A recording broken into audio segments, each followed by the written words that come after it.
Ingemet, Asociación Peruana de Hidrógeno, Engie, Viceversa Consulting, presentan Tierra Adentro con Oscar Díaz. Ok, alegría.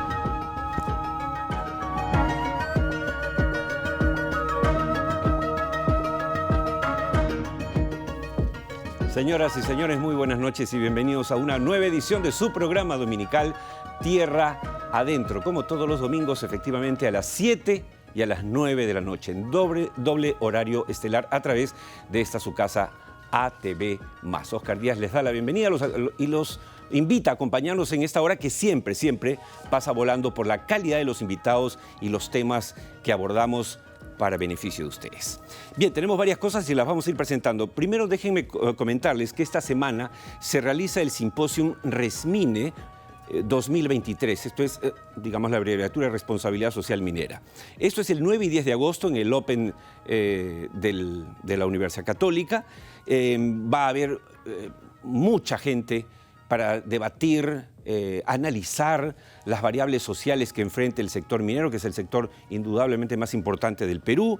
En lo personal voy a tener el honor de moderar el primer panel que se titula Innovación y Planes para el Desarrollo y Bienestar. Van a estar Gilder Quiñones, jefe local de proyectos de la Asociación Patás, Paola Rezuagli Izquierdo, consultor independiente, Mariela Núñez Hernández, gerente de sostenibilidad social del Corredor Vial Sur de Minera Las Bambas, nada menos. Así es que va a ser un gusto estar allí, pero están todos cordialmente invitados. Abajo en el post pueden ver perfectamente el correo electrónico y el teléfono al cual pueden acceder para inscribirse. Es esta semana, 9 y 10 de agosto, Resmine 2023. Bien, dicho esto, vamos a hacer una introducción a nuestro primer invitado y al primer tema de hoy, porque es de toda actualidad. La presidenta de Perú Petro, Isabel Tafur, afirmó hace pocos días en una entrevista en el diario La República que Petro Perú, escuchen esto, es bien interesante, compra actualmente el barril de petróleo, siempre hablamos en redondo, ¿de acuerdo? $80 el barril, en redondo. Pero que si explotara lotes, cosa que está en discusión, de lo cual vamos a hablar, que hay disponibles y que están en producción, su costo de producción sería de $20. Pero además, si le sumamos cargas fiscales, serían otros $20, grosso modo. Ergo, 20 más 20, 40. 40 es la mitad de 80. Entonces, en vez de importar el petróleo a $80, que podría estar mañana a 100, a 120, a 150, Petro Perú podría producir, podría explotar, podría, por lo tanto, comercializar el petróleo, ya no tendría que comprarlo al exterior al doble, sino producirlo y, por supuesto, satisfacer por lo menos parcialmente las necesidades del combustible en el Perú. Esto dicho a grosso modo, pero yo no soy el experto.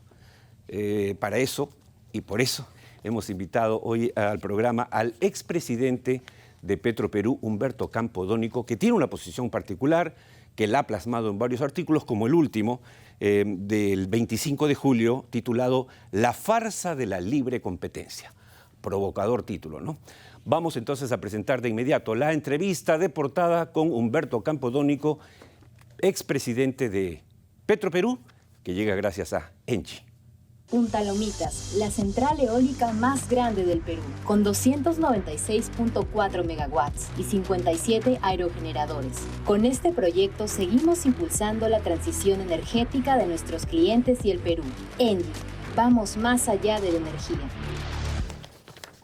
Bien, ya está con nosotros nuestro primer invitado. Bienvenido, Humberto. Gracias por aceptar nuestra invitación. Muchas gracias, Oscar. Encantado de estar acá. Humberto, en su artículo del 25 de julio que comenté antes, titulado La farsa de la libre competencia, usted afirma: no es verdad que Petro Perú no tenga los recursos para invertir en la explotación de lotes petroleros. ¿En qué se basa para hacer tal afirmación? A ver, lo primero que hay que decir es que normalmente la inversión para explorar petróleo y encontrarlo es una inversión de riesgo. Puedes encontrar como no puedes encontrar. Se gastan 50, 80, 100 millones de dólares en un pozo. En este caso, los pozos de Talara tienen 100 años y están produciendo. es un negocio en marcha. De acuerdo a las estimaciones que hace Perupetro y que también ha hecho Petroperú, el flujo de caja libre en esos pozos de Talara son como 290 millones de dólares al año. Y solo uno de los lotes, el lote 10, es como el 70% de esos, son 200 millones de dólares. Entonces, es como un peaje, ¿no? En el peaje pasan los autos y se recolecta dinero. En este caso, el petróleo ya está ahí, se está produciendo, y por lo tanto los recursos, del mismo cuero salen las correas. Entonces, ahí hay una posibilidad muy grande de que Petroperú pueda volver a los lotes. Si vuelve con un socio, si vuelve solo, puede estar en discusión, pero tiene que entrar. Y el tema ahí es, cuando me he referido a lo de la libre competencia, no es que la libre competencia en general es una farsa, sino lo que digo es que el privado debería competir en libre competencia, valga la redundancia, para entrar a lotes nuevos, a explorar petróleo. Si vas a entrar a un lugar donde ya está ahí la renta, donde esas reservas son del Estado y revierten al Estado porque acaban los contratos de 30 años, si Petroperú compra toda la producción de esos lotes, los 20.000 barriles que ahora son como 15.000, los compra todos y los va a tener que seguir comprando, entonces el tema es por qué Petroperú no participa de esa renta. Claro, entonces no hay... el ejemplo que ha dado usted hace un momento es muy bueno. O sea, hablamos del peaje, que es un flujo permanente, ¿no es cierto? En realidad, que cambia de administrador para que cambien de cajeros. Podríamos dar otro ejemplo, que es que tuviésemos ya un edificio construido y rentándolo, ¿no es cierto? Alquilándolo, y se lo damos al otro privado que no va a construir otro, sino que va a usar el mismo edificio que hemos construido y va a lucrar. Entonces, claro, la esencia quiero entender, la esencia entonces de la propuesta es en realidad que vengan los privados, pero para explorar. Así es. No, y además que, Petroperú, hay toda una controversia acerca de si puede entrar solo a esos lotes o con socio. Sí, claro. Quizás lo más conveniente es que entre con un socio, ¿no? Que ponga el capital y que Petroperú también entre al negocio y pueda tener esa renta. Eso es muy importante, porque, o sea, ¿por qué esa renta se va a ir a otro lado que no sea a la empresa petrolera? Porque además esto va a impulsar las finanzas de Petroperú y el propio pago de las inversiones de la refinería de Talara, ¿no? Por lo tanto, es algo en lo cual yo lo que digo es que se tienen que alinear las políticas del Estado en la zona. Si tienes una refinería, si tienes ahí los lotes, si has estado comprando ese petróleo y ahora que revierten los contratos y que esas reservas son del país, entonces tienes que participar, ¿no? O sea, ¿por qué no tendrías que participar?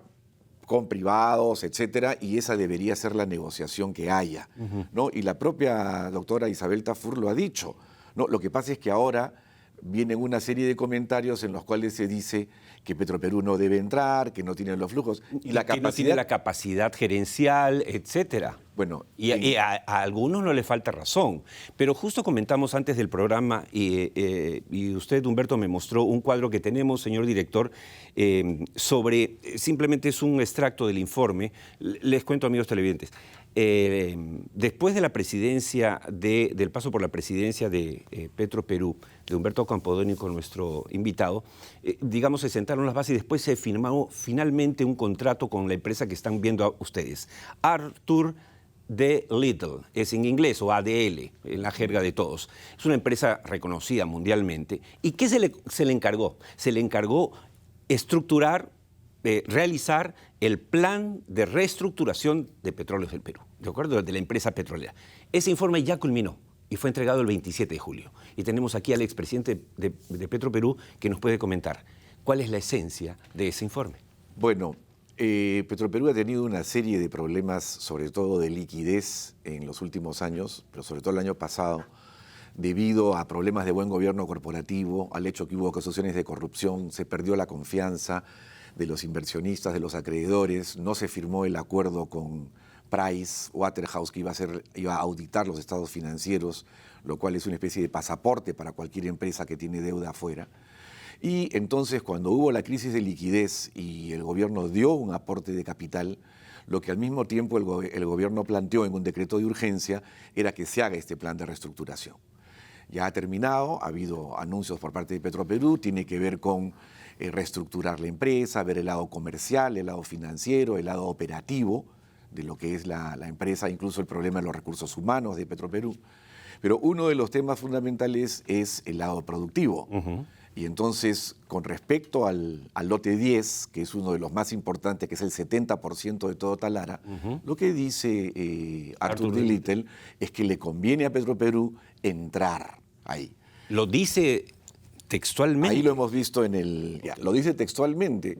Y yo quisiera, digamos, repetir que el hecho de que este no es un problema ideológico, sí, ¿no? Sí, claro. Es un problema económico-financiero. ¿No? Las finanzas de Petroperú van a mejorar porque además no hay que olvidar que hace 100 años, cuando se descubrieron los lotes, la refinería se construyó ahí porque ahí estaban los lotes. O sea, la sinergia es grande. Claro. Entonces, tener la renta de esos lotes es algo que le va a convenir a la empresa. Y como ellos vienen a reestructurarla, ellos lo que dicen, esto es conveniente para la empresa. Y entonces... Porque ven el flujo. Porque saben que eso es un flujo que revierte en la empresa y le da ese oxígeno que necesita. Exactamente. Y a eso hay que sumarle el flujo que le va a dar la propia refinería. Sí, pero que ya empezó a darle en realidad. Porque ya empezó a darle, ha comenzado a producir, no todavía al 100%. Pero Humberto, ¿usted entiende que sí hay en algunos una preocupación genuina, más allá de los intereses que también existen comerciales por los lotes? Hay también la preocupación, o sea, Petroperú, es decir, el manoseo con los presidentes. Si tenemos suerte, cae una persona como usted en la presidencia, pero después cayó Hugo Chávez y casi mata a Petroperú. Entonces, ¿cómo evitar eso? Bueno, ese es uno de los temas más importantes que se discutieron en el directorio del año pasado, que yo tuve el honor de presidir. Se presentó un proyecto de ley que ha ido al Ministerio de Energía y Minas, porque Petroperú no tiene capacidad para presentar proyectos en el Congreso. Y lo que se dice es lo siguiente, que tiene que haber una meritocracia para la elección de los directores y de su presidente, que tiene que haber, digamos, una especie de concurso donde participa la PCM, participa el Ministerio de Economía y Finanzas, el Ministerio de Energía y Minas, se ven los currículums de los postulantes y se hace una evaluación. Y sobre la base de esa evaluación se eligen los directores. Así deberían ser todos los entes del Bueno, Estado. así es en ENAP de Chile, en Ecopetrol, pero también acá en las reguladoras, en Ocinergmin, en SUNACE, en Ocitran. SENACE, y las el Contralor General de la República, la Superintendencia, el Banco Central, de Reserva. exactamente. Dios mío. Y el FONAFE. No hay nada que descubrir. Y el FONAFE también lo tiene. ¿No? Dicho sea de paso, yo no sé bien por qué Indecopi y Salud, que pertenecen al FONAFE, no tienen este tipo de concurso. Y tenemos también una serie de problemas ahí. 8 presidentes de salud en 2 años. Entonces, de esta manera, lo que podemos asegurarnos es que entren al directorio de Petroperú personas que han sido, digamos, tienen un filtro y que además puedan tener un tiempo en el cual ejerzan su labor. Porque hoy en día lo que rige para Petroperú es la ley de sociedades mercantiles, en la cual la Junta General de Accionistas puede poner a quien quiera y también lo puede sacar en el momento que quiera, lo remueve, sin causal, ni falta grave, ni nada. Y eso no está bien, porque hay un tema ahí ya entonces de injerencia política, probablemente en el directorio, ¿no? Y eso se debe evitar para tener, digamos, un plan de largo plazo en el cual los directores puedan ejercer adecuadamente sus funciones. Para ir un poco cerrando este tema y no nos gane el tiempo, que siempre pasa volando cuando la conversación es tan interesante, tenemos un cuadro, señor director, sobre cuánto producen las empresas estatales de petróleo de los países vecinos. Brasil, ahí está el cuadro. Brasil explota el 74.2% del petróleo que consume Brasil. Ecopetrol de Colombia, el 60.3%. Y Petroecuador de Ecuador, del Ecuador de Lazo, o sea, que no es pues no Nicaragua ni Cuba, el 81%. En el caso peruano, le pregunto al expresidente, ¿cuánto del petróleo del Perú produce Petroperú? Ni el 1%, porque lo único que tiene por el momento es un contrato temporal para el lote 1, que produce 500 barriles diarios. Perú produce 40.000 barriles diarios. Y hace muchos años producían hasta 180.000 barriles diarios. pero con la privatización de los años 90, sobre todo el 93, en el gobierno de Fujimori, todo lo que tenía Petroperú como lotes, que era el lote 8 en la selva y los lotes de Talara, se privatizaron. Y en general no ha dado resultado esa privatización y la producción ha venido descendiendo. Bueno, ahí tenemos otro cuadro, señor director, que ya lo hemos usado antes, pero que es decidor. En el año 90, en los años 90, teníamos, ahí está el cuadro, teníamos 200.000 barriles diarios, que es realmente muy poco, ¿no? O sea, Colombia tiene 800.000, ya quisiéramos tener 100.000 ahora, sí, te voy a decir. Sí, y caímos de 200.000 a 35.000. Si no fuera por la empresa Petrotal de peruanos valientes que sin Oleoducto Norte la están haciendo y que siguen luchando y que hacen obra social, no tendríamos producción petrolera. Entonces, seríamos absolutamente deficitarios.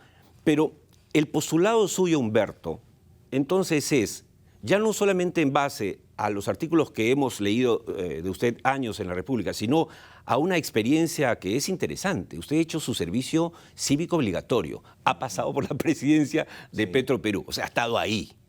Usted entonces sí puede afirmar, ya no en base a una teoría, una persona que está ahí viendo desde lejos, sino que ha estado encima del caballo, que Petroperú, si le hacen estos ajustes, las cosas, algunas que está proponiendo Arthur D. Little, está en capacidad de explotar. Claro que sí, porque, a ver, tiene que comenzar no a full, tiene que comenzar de a pocos, pero en los lotes petroleros de Talara existe personal que actualmente está trabajando ahí y es un cambio técnico con una dirección nueva. Y eso fue lo que pasó en el 93. Entraron Graña y Montero, que no conocía nada de petróleo. Cierto. Entró algunas otras personas que recién por primera vez tenían el negocio. Y un negocio como el petrolero no es un negocio difícil desde el punto de vista de una empresa que ya ha estado ahí. Petroperú tiene una gerencia de explotación y producción de petróleo en donde se está preparando este momento. Y yo lo que pudiera decir es que es importante que la empresa en su conjunto, junto con esta reestructuración que va a haber, también tenga un momento en el cual puede tener acceso a un accionariado privado, ¿no? ¿Cómo es eso? Hace 10 que incluya. No hablando de acompañamiento del lote, sino de la propia empresa. Claro, porque esto se planteó hace mucho tiempo, en el año 2011, la ley 29817 estableció que podría haber un 20% de participación. Ajá. Luego más adelante se llevó esto hasta 49%, que me parece exagerado. Esto para dar liquidez y know-how, supongo. Bueno, pero al mismo tiempo es importante que accionistas privados estén ahí y puedan entrar al comité de precios, al comité de ventas externas, al comité de contrataciones, etcétera, para comenzar a mirar qué cosa es lo que está pasando ahí. Es interesante, pero para eso supongo que es condición sine qua non mantener la refinería Talara y tener algunos pozos explotando. Mira, lo importante acá es que nos proyectemos al mediano plazo y en ese mediano plazo, para comenzar a vender las acciones de Petroperú, el inversionista tiene que ver pues una empresa en marcha, claro, que tenga la refinería ya funcionando, que tenga lotes petroleros. Entonces, de esa manera se va a animar a invertir y todos van a salir adelante. De otra manera, si se comienza a vender, por ejemplo, también se ha encargado en ese decreto de urgencia, lo de Arthur D. Little, y también, digamos, un plan donde se valorice Petroperú para comenzar a plantear el tema, claro, de la venta de acciones. Claro. Pero eso tiene que venir acompañado con un plan de aumento de la producción, de reestructuración, etcétera. Claro, hay que limpiar, como cuando uno, llama a nuevos inversionistas a su empresa privada, igualito.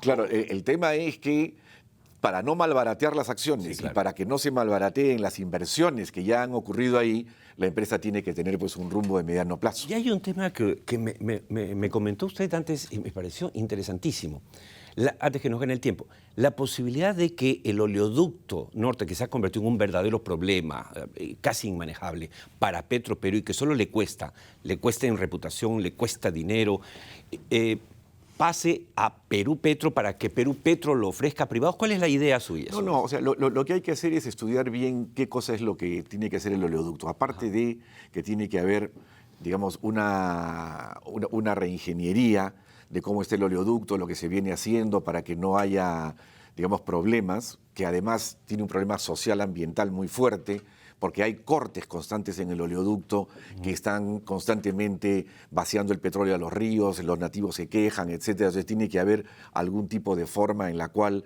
haya un tratamiento que también tenga este tema.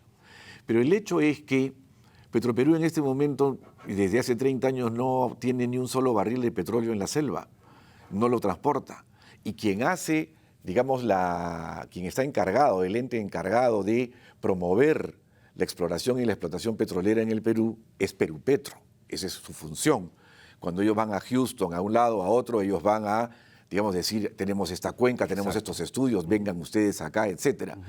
Y es un tema clave el hecho de que el oleoducto exista, porque si no, el inversionista va a decir, muy bien, tu cuenca de Amazonas, muy bien, pero... ¿Y por dónde lo llevamos? ¿Y por dónde lo llevo? Claro. Entonces, el instrumento ahí podría explorarse, tendría que ver cómo es que Perupetro también tiene una participación en ese oleoducto, ¿no? Porque Petroperú en este momento no transporta nada suyo, y está metido en el tema. Y lo que está diciendo Humberto, y está compartiendo con los amigos de Tierra Adentro a nivel nacional, no es algo descabellado. Yo recuerdo que hace pocos años, la empresa Techin de Italia, que opera en Latinoamérica, importante, que quedó segunda, lamentablemente, en el gasoducto, el concurso del gasoducto surperuano, llegó a sentarse con Petroperú y decirles, yo me hago cargo del oleoducto, yo lo reparo, yo le hago mantenimiento, y obviamente con el flujo del tiempo, ¿no? Un X porcentaje del petróleo que pasa por ahí, me voy pagando.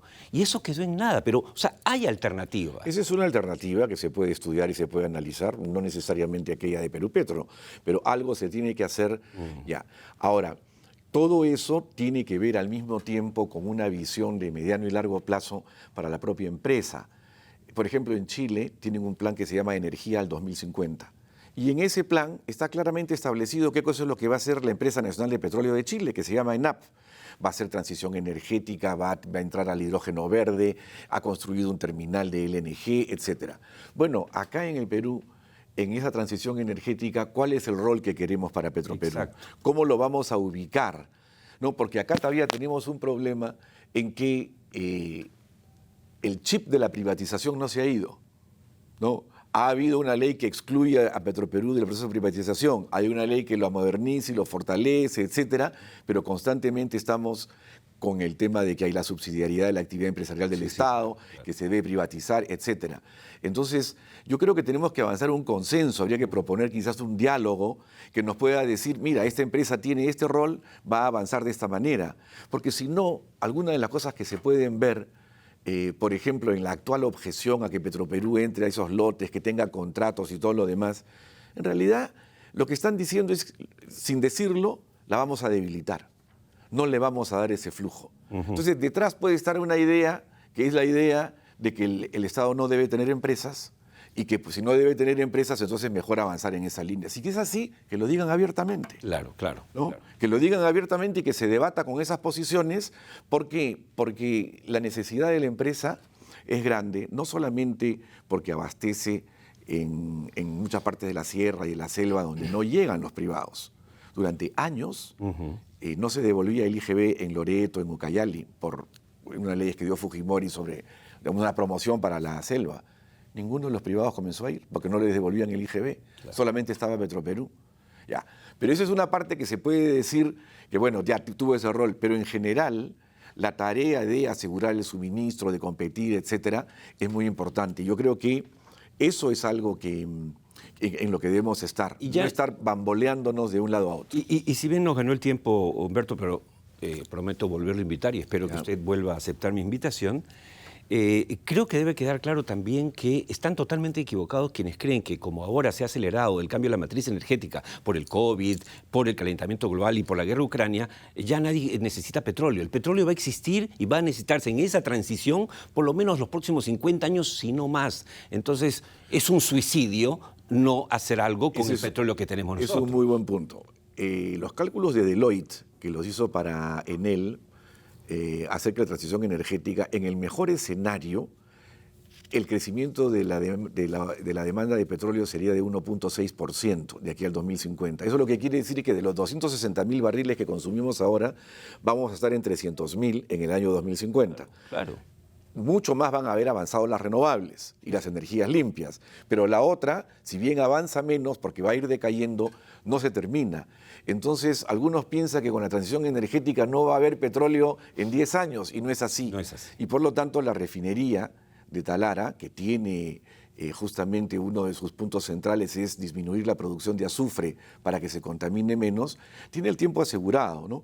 Y es eso lo que yo pienso que ahora se debe discutir. En ese rol se debe estar, y espero que se alineen pues los intereses del Estado a nivel de Ministerio de Energía y Minas, de Petroperú, de Perupetro, para sacar esto adelante. De acuerdo. Y en una clara conversación con los privados que seguramente pueden participar, porque Petroperú va a tener que ser socio ahí, y que se abran otros lotes donde evidentemente haya la libre competencia de la empresa privada, sobre todo en exploración, que es un tema de riesgo. Estupendo. Muchas gracias a Humberto Campodónico, expresidente de Petroperú, por haber aceptado nuestra invitación. Hay mucho más por decir, pero creo que hemos dicho algunas cosas interesantes. Bueno, no yo, usted, mi estimado Humberto. No, muchas gracias también. Muchas gracias. Nos vamos de inmediato al corte. Volvemos con un reportaje la próxima semana. Hablando a propósito de nuestro invitado Humberto Campodónico, la próxima semana viajan las cámaras de Tierra Adentro a Petroperú, a Loreto, a la zona donde están las operaciones, porque queremos ver in situ lo que está ocurriendo. Pero ahorita nos vamos a la pausa y regresamos con mucho más y con un reportaje que les va a encantar. Volvemos.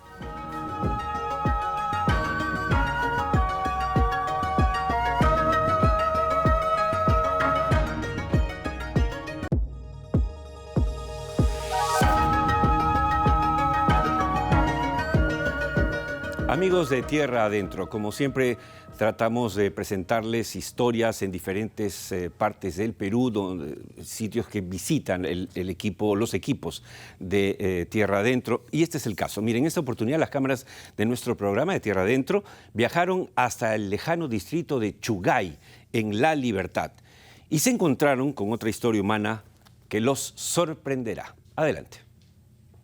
A más de 3.600 metros sobre el nivel del mar, en el distrito de Chugay, provincia Sánchez Carrión, hasta el más entusiasta agricultor jamás hubiese imaginado que una variedad de hongo que crece en el interior de los bosques de pino no solo podría ser apto para el consumo humano, sino que se convertiría en un producto alimenticio con gran demanda internacional. Nosotros nunca pensábamos que iba a haber este ingreso, ¿no?, del hongo, pero ahora estamos con el producto cosechando, que es beneficio para nosotros mismos, para nuestras familias.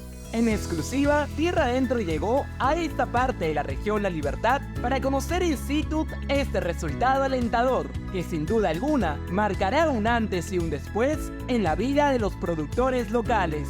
Campañas anteriores lo dejaban ahí, se desperdiciaba, se podría, se morían los hongos y el agricultor no lo daba uso. Actualmente todos los productores recolectan y cuidan sus hongos ahora, porque ya les comenzó a dar retribución económica. Esta variedad de hongo que crece en temporada de lluvias, debido a su alto contenido de humedad de 90 a 95%, la mejor forma de comercializarlo es seco. Por ello, gracias al apoyo decidido del sector privado, en alianza estratégica con la Municipalidad Distrital de Chugay y autoridades locales, se han instalado más de 80 módulos de secadores solares en las comunidades del distrito de Chugay. En tiempo de lluvia traemos los hongos de acá del bosque, ¿no? Traemos hacia acá los secaderos, que de repente acá están las bandejas que le llamamos, ¿no? Luego lo extendemos acá, ¿no? Y hasta que seca. Cuando está seco lo llenamos en empaques, que le llaman unas bolsas, ¿no? Son empaques. Lo llenamos, luego lo almacenamos y luego ahí viene el comprador, ¿no? La empresa que nos compra. Nos aliamos con una empresa que se llama Simbiosis, ¿no? También con la empresa ADEFOR, con una institución ADEFOR, y que nos motivan a realizar esta cosecha de hongos. Ya hoy por hoy estos hongos son manejados casi absolutamente por los productores ya, pero ya luego de un proceso de capacitación, de asistencia técnica, desde la Asociación Patas, desde la municipalidad, hacia los productores como tal. Con estos secadores de tipo túnel, se conservan los aportes nutritivos del ya conocido hongo Boletus luteus, creando un producto con garantía para el consumo humano, 100% natural y no genéticamente manipulado. Son unos hongos que lo llaman en el campo la proteína o la carne vegetal, porque tiene mucha proteína como tal. En el secador se mantienen por 15, 20 días, va a depender del brillo solar que ayude a secar, porque estos hongos son totalmente orgánicos, que no tienen ningún elemento químico, no son secados con hornos eléctricos, todo es de manera orgánica. Este producto es rentable para todo, en general, para niños, adultos. Esto, ¿no? Y se prepara hasta en ceviches, en chicharrones, y tiene muchas proteínas, para la anemia, para el cáncer también. Actualmente, más de 100 familias chugaínas son beneficiadas con la industrialización de este producto, que en cada temporada de lluvia puede llegar a sumar 5 toneladas de hongos secos. Porque ya la agricultura casi no da el hielo mucho, termina el sembríos, ya no resulta, pues, ¿no? Ahora lo que estamos en el producto del hongo es favorable, estamos vendiendo, y también para consumo es muy nutritivo. Si el aprovechamiento de los hongos ya es un logro importante, la conservación de su hábitat también es una prioridad. Por ello, una vez más, gracias al trabajo conjunto del sector privado, con la Municipalidad Distrital de Chugay, autoridades locales y otras instituciones, se viene ejecutando un plan de forestación de pinos en la localidad, cultivando hasta la fecha más de 1.400 hectáreas de esta especie. Y estamos sembrando bastante pino, gracias a Dios que de repente es un pataz, nos dio el primer paso y hicimos un convenio con de repente la empresa Simbiosis, que estábamos vendiendo la producción del hongo. Y acá más se pela el hongo. ¿Por qué? Porque quede la cascarita, porque eso vale como un abono del mismo bosques. Y también esa cáscara también nos vale para otra cosa, que de repente para huertos, que vale cebolla, o para pastos, es como un follaje. Este proyecto estamos ejecutándolo el 90% en Chugay y tenemos ya iniciando también en Tayabamba, que tenemos otras plantaciones. Es así como estos cultivos han empezado a dar sus frutos que hoy en día traspasan fronteras. La comercialización estamos vendiendo a una empresa indioses que está comprando y llevan los procedimientos, procesan y les exportan a otros países. Inclusive estamos trabajando a pedido del cliente, pero tenemos nosotros en frascos de 20 gramos, de 50 gramos, en 5 kilos, en 25 kilos y en sacos de 80 kilos también. Generación de empleo, capacitación y mejor calidad de vida es lo que representa la producción de estos hongos originarios de Chugay, que hoy son comercializados fuera de nuestras fronteras gracias al esfuerzo mancomunado de la empresa minera Poderosa, la Municipalidad Distrital de Chugay y otras instituciones. Agro y minería juntos caminan por el sendero de la colaboración y el beneficio mutuo. Además de felicitar a todos los protagonistas de esta historia, no podemos dejar de mencionar a 3 personas cuya participación, creemos nosotros, es clave para que proyectos como este vean la luz. La presidenta de la compañía minera Poderosa, Eva Arias, su gerente general, Marcelo Santillana, y la subgerente de Responsabilidad Social y Comunicaciones, Jimena Sologuren. 3 empresarios que saben lo que es hacer minería, pero que saben que tienen un papel que cumplir también con la sociedad. Felicitaciones por eso. Nos vamos ahora a presentarles la entrevista central de hoy, que llega gracias a Viceversa Consulting y sus asuntos sociales. Líneas de base socioeconómicas, mapeos de actores sociales, planes de desarrollo local participativos, procesos de sensibilización social. En asuntos sociales, eso y mucho más es Viceversa Consulting, que desde hace 23 años gerencia soluciones. Bien, efectivamente, nuestra entrevistada central en este caso es una dama, que es nada menos que Ángela Perdomo, presidenta del Consejo Empresarial Colombiano en el Perú. Buenas noches y bienvenido. Muchas gracias, Oscar, por la invitación. Un gusto estar acá con ustedes. Encantado, Ángela.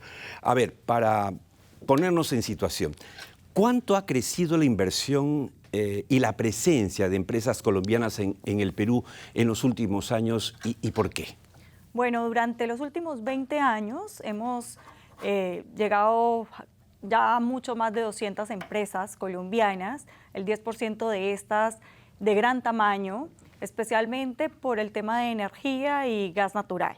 Hoy en el Consejo Empresarial Colombiano somos más de 200 empresas, bueno, no solamente inversión colombiana, sino también algunos peruanos, pero que definitivamente estamos llegando de manera constante y creciente al Perú. Ahora, algunos expertos hablan de que Perú está en recesión, por ahí tenemos algún titular de un diario de hoy, me parece, señor director, a propósito, pero las inversiones, como las colombianas, por ejemplo, siguen llegando. ¿Qué crees tú que explica esta situación? Sin duda, Oscar, la región, el mundo, ha estado en un momento de recesión, pero yo creo que la inversión colombiana sigue buscando nuevos terrenos, especialmente por la coyuntura, y Perú sigue siendo uno de sus principales destinos. ¿Por qué? Tenemos muchas ventajas, ¿no? Somos realmente muy similares, desde nuestro idioma, nuestra idiosincrasia. El colombiano acá realmente la cumbia. Nosotros, todo, nos sentimos como en casa, ¿no? Llegar acá para nosotros, como casi la mayoría decimos, es llegamos para quedarnos y no regresamos. Entonces... es tu historia, tú viniste por creo que un año y van 10. Sí, y no me voy. Entonces, sí, yo pienso que vamos a seguir recibiendo. De hecho, en el Consejo estamos expectantes y motivados a que las que estamos vamos a seguir invirtiendo de manera realmente bien grande.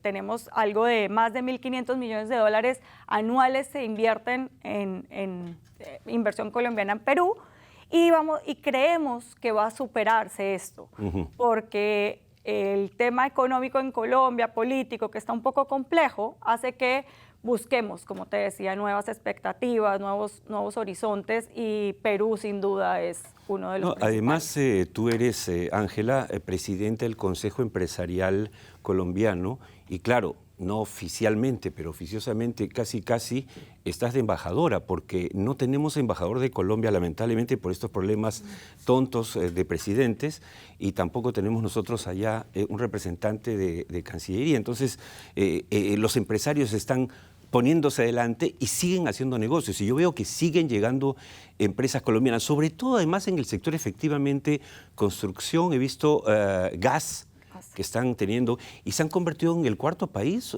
corrígeme por favor, en inversiones en el Perú. Tercero. En el tercero, somos wow. El tercero. Además tenemos la particularidad de que somos multisectoriales. Si bien es cierto, en lo que es gas, energía e infraestructura somos más fuertes, pero no, sin embargo, llegan de todos. Y lo importante es que nosotros los acogemos. Como dices tú, en este momento cobra importancia el gremio, porque sin importar los temas políticos que se vivan, nosotros estamos seguros de seguir invirtiendo en el Perú, y como empresarios y como gremio debemos llevar la delantera, y sabemos que hoy nos toca a nosotros ponernos la camiseta y sacar adelante nuestras inversiones, ¿no? Y de alguna manera ya estamos apostándole fuertemente al Perú, y por eso nos toca estar juntos y ir hacia adelante, ¿no? Ángela, tú además de presidir el Consejo Empresarial Colombiano, ya en lo particular eres gerente de una empresa que es PA Perú, Profesionales Asociados Perú. ¿A qué se dedica? ¿Qué es lo que hace esta empresa? A ver, gracias por la pregunta. Yo llego al Perú básicamente a montar empresaria. Nosotros somos una empresa de construcción, de ingeniería, hacemos obras civiles, eléctricas, electromecánicas, y hemos llegado acá hace ya 11 años con el ánimo de quedarnos, porque la consigna de nuestra empresa es que es una empresa para 1000 años. Entonces, nos hemos desarrollado en varios sectores muy fuertes en el gas natural. Somos la contratista de las empresas de concesionarias. Entonces, instalamos gas natural a gran escala en todas las ciudades donde se ha llegado la distribución del gas natural. Además, estamos en el sector eléctrico, trabajamos también para las concesionarias, instalando y haciendo mantenimientos de redes de media, baja y alta tensión. También en el tema electromecánico, estuvimos también trabajando en Talara, bueno, hemos estado en... Deben dar bastante empleo ustedes. Sí, ¿A cuánta gente realmente... emplean, más o menos? Tenemos hoy casi 3.000 empleos directos en todos nuestra formales, compañía. Obviamente. Todos formales. Yo creo que eso ha sido una de las banderas más grandes que PA Perú tiene hoy en el país, porque somos una empresa peruana y empleamos peruanos, y además creo que lo importante también es que hemos logrado capacitar a muchas de estas personas, sobre todo en ese sector que era el gas natural, que de pronto veníamos con un know-how y que era muy importante transferirlo. Sí, claro. Entonces, a través de la compañía se ha hecho, ahora con muchas, digamos que, ganas de no solamente quedarnos ahí, sino seguir creciendo, poder ingresar a otros sectores. No, y además es un sector que solo puede crecer, digo, porque somos deficitarios, ¿no es cierto? Porque hay que masificar el gas y estamos en el Perú en pañales en ese campo. Entonces supongo que ustedes, con buen ojo empresarial, han dicho, oye, acá hay una demanda creciente que vamos a ir atendiendo poco a poco. Efectivamente, eso es uno de los retos, ¿no? Yo creo que hoy somos abanderados de poder continuar con esto, ¿no? Y como empresa privada queremos llevar esto pues lo mejor posible a todas las regiones, y además como empresa también tenemos otros retos, ¿no? Tenemos retos de entrar a otros sectores. Para nosotros, sin duda alguna, entrar a la minería, poderle trabajar a infraestructura, minería, el sector energía. Acabamos de verte en pantalla muy bien acompañada del ministro de Energía y Minas. Sí. La semana pasada nos atendió muy gentil a un grupo. Estuvimos con un grupo de empresarios, ¿cierto? Básicamente los más representativos del sector de energía y del sector de gas natural acá, porque, bueno, el gobierno realmente está hoy muy interesado en la masificación del gas natural y también en lo eléctrico, y nuestras empresas, tanto las concesionarias como las contratistas, quienes ejecutamos obra, como es mi caso, pues no, tenemos, como decimos nosotros, la camiseta puesta, ¿no? Exacto. Estamos con el Plan Punche Perú, hemos realmente avanzado y bueno, somos unos convencidos de que eso hay que masificarlo, y estoy segura que de la mano del gobierno y del apoyo de todos los peruanos, esto va a ser una realidad. Estupendo.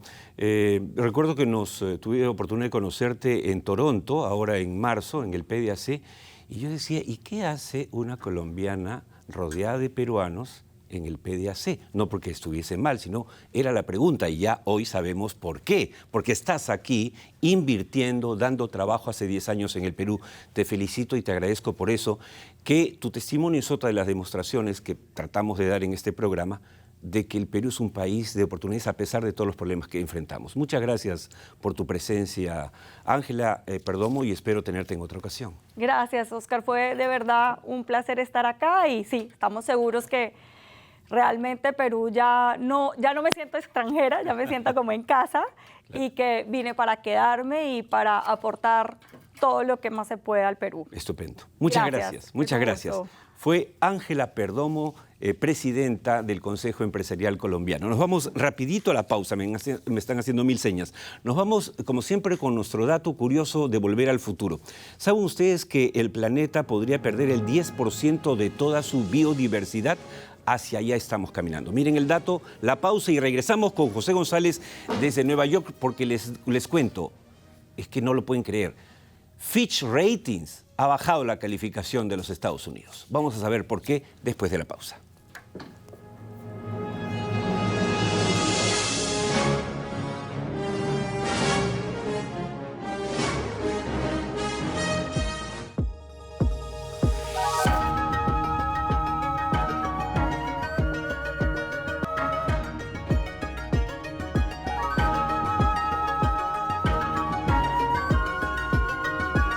Bien, amigos, nos vamos de inmediato a Wall Street para conectarnos con José González, quien ya está en la otra línea con nosotros. Buenas noches, José. Espero que tengamos buena comunicación porque hemos tenido un poquito de problemas en el audio. ¿Me escuchas bien?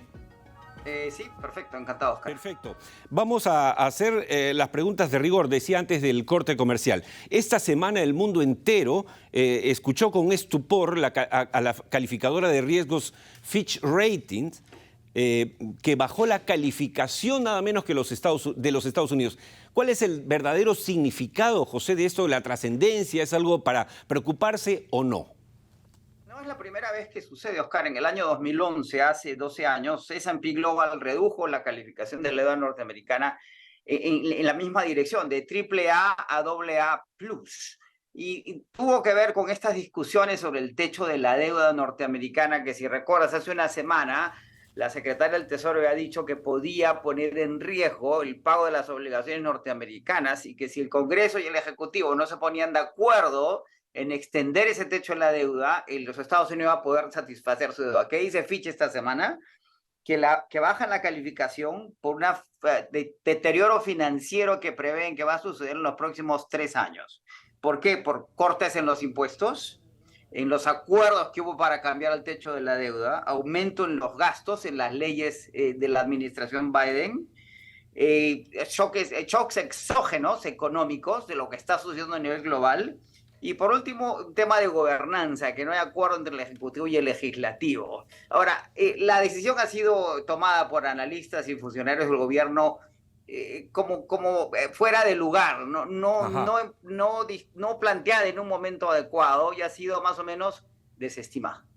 Claro, claro. Recuerdo que hace algunos meses conversamos aquí con la máxima representante de Fitch Ratings, que también obviamente evalúa a Perú, entre otros países, y seguramente vamos a tomar contacto con ella, pero queríamos que tú nos aclararas un poco, porque claro, de primera mano, de primera impresión, uno dice, oye, le bajaron la calificación a Estados Unidos, ahora que nadie le va a prestar.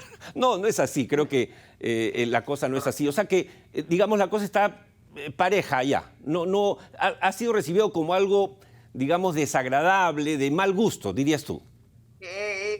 Fuera de lugar, no es el momento. Recordemos que se llegó a un acuerdo en incrementar el techo de la deuda y se hizo hasta fines del próximo año a fin de que no hubiera ruido político financiero de cara a la elección que viene. La posibilidad de lo que Estados Unidos haga una moratoria unilateral en su deuda es marginal o negativa.